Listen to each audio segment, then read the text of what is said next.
Կատնել, տեսեք, ոնց որ թե հաջողեց, բան ես իրա հետ ընտրական հաշվեհարդարը ինչով եք բացատրում, կեղծել է, մարսել է, հիմա վստահ է, որ սահմանադրական դատարանում չի մարսել, ինչ է իրեն տալու, այսինքն տեսեք, հիմա ինքը փաստորեն դեռ վտանգ տեսնում է, հա, հատկապես Գագիկ Ծառուկյանը մնացել իր կոկորտին։ Ինչու։ Հաստատ ոնց է Մեդվեդևի աննմանաբնույթ այլ հայտարարությունների պատճառով, որովհետև ինչ որ մեկը երբ որ իրանից սպրոսանի դրսում, անդադ ասելու են տղա ջան, դու էլ մարդ ես, որ մի հատ խմբակցությունից անուններ տալու են այդ խմբակցության։ Մանդատ ես խլել։ Այսինքն իր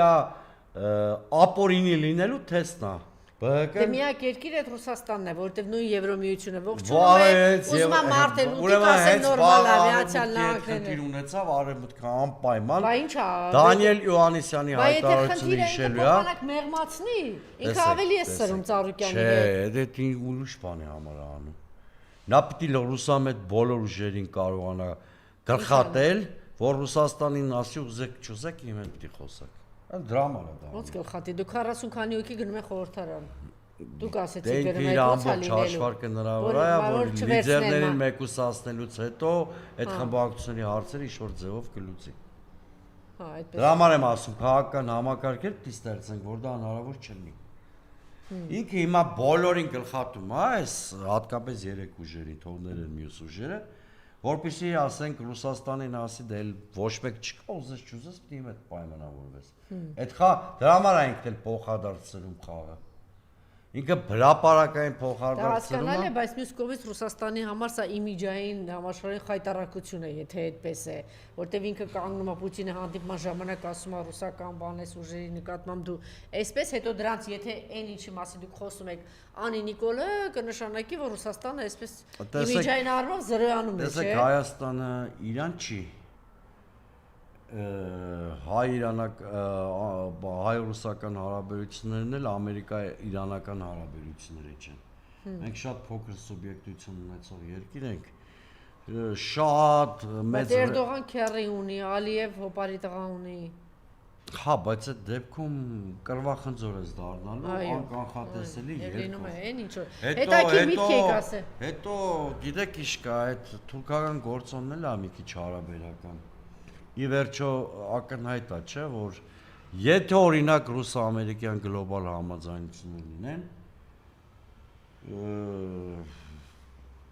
ազդեցության գոտիներ են էլի բաժանվելու վարագույր է քաշվելու։ Դա առայժմ տեսանելի չի։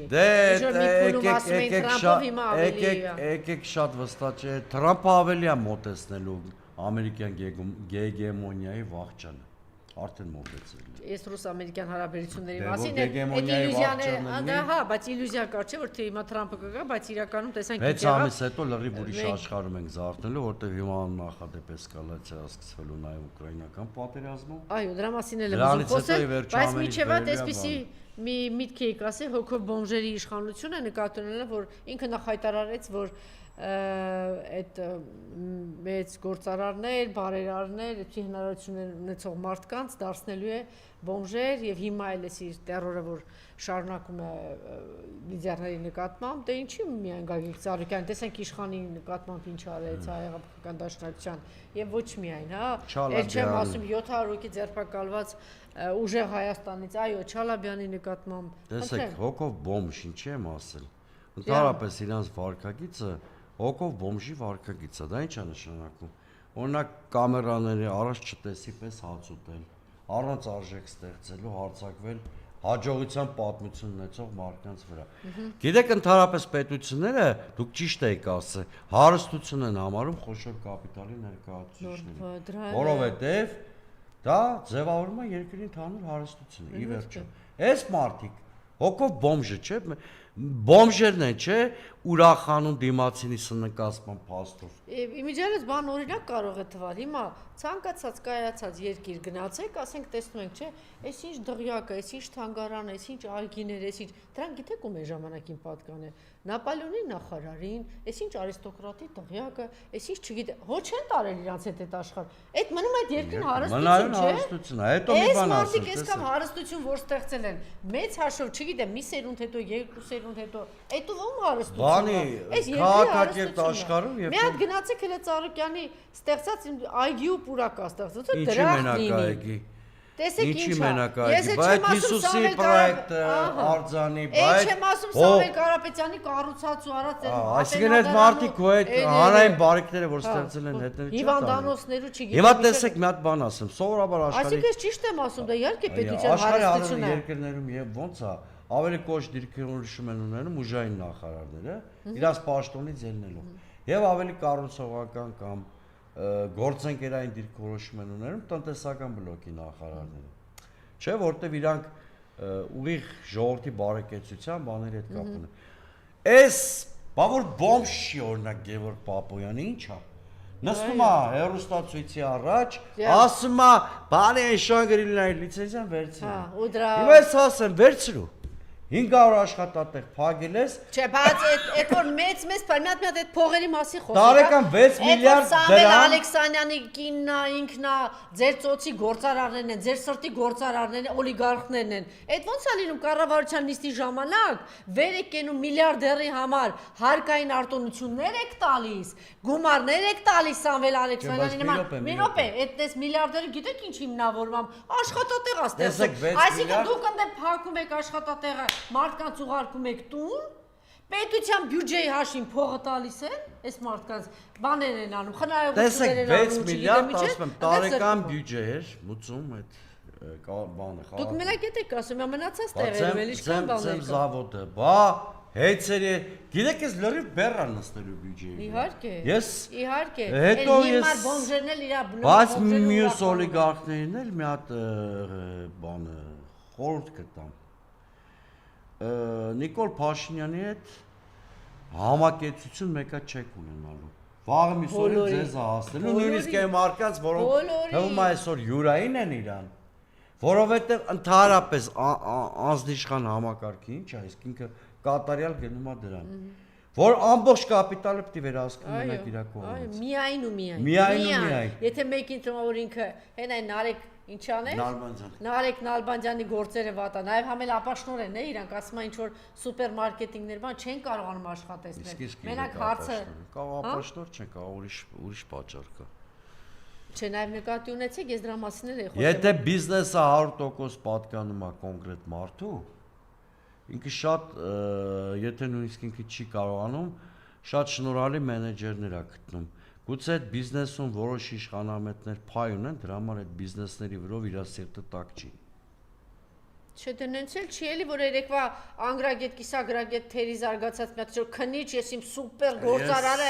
եկել է հիմա ես իմ ինչեր պետք է կայացնի։ Այդպես էլ չի էլի։ Եկեք այդ թեմայով համեստորեն շատ ծավալվեմ, որովհետև տվյալ անձնավորության ու իմ մանկությունը իրար է տանց։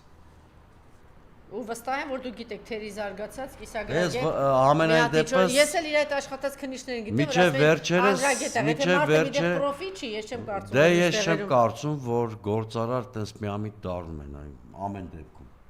Գործարարի համար ջիղ է պետք։ Օրինակ, տեսեք, երբ որ Բա ինչի համար եմ ասում, խնայ գործարար։ Տեսեք, կարանք Սամվել Կարապետյանի, Գագիկ Ծառուկյանի լիքը ասենք ինչ-որ բացթողումների մասին էլ կարող ենք խոսել, բայց երբ որ իրանք տնտեսությունից խոսում են, դու միանգամից հասկանում ես, որ գործ ունես, կայացած կենսագրություն ունեցող, գործարարի ջիղ, կազմակերպչական ջիղ ունեցող մարդկանց հետ։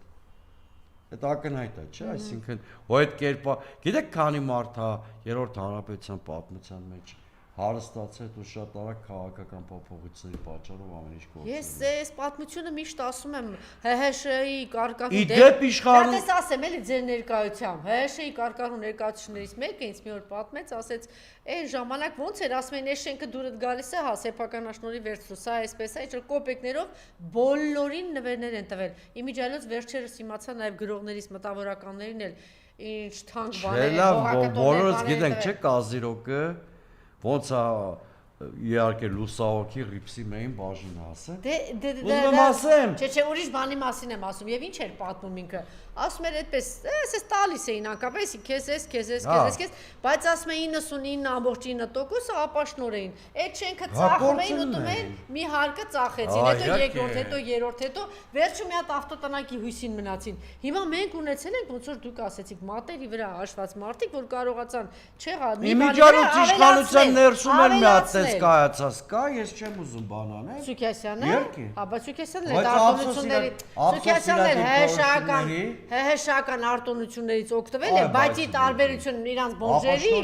ինքը, ասեք, մի քարի վրա մի հատ էլ քարա դրել։ Հա, իզինը իհարկե ես խիստ ափսոսում եմ իր քաղաքական ու քաղաքացիական։ Չէ, բայց եթե մարդը տենց առանց սրտի խորը ցավով ափսոսանքով հանգիստ է անդրադառնում նրան, որ հայրենիքի կեսը չկա,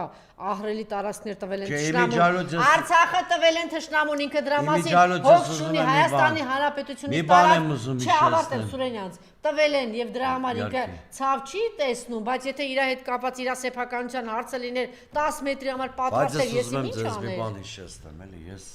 որ ես չասեմ, ինչ շատ վատ կզգամ։ Ես շատ լավ հիշում եմ, որ 2008 թվականների երբ բժնի գործարք եղավ եւ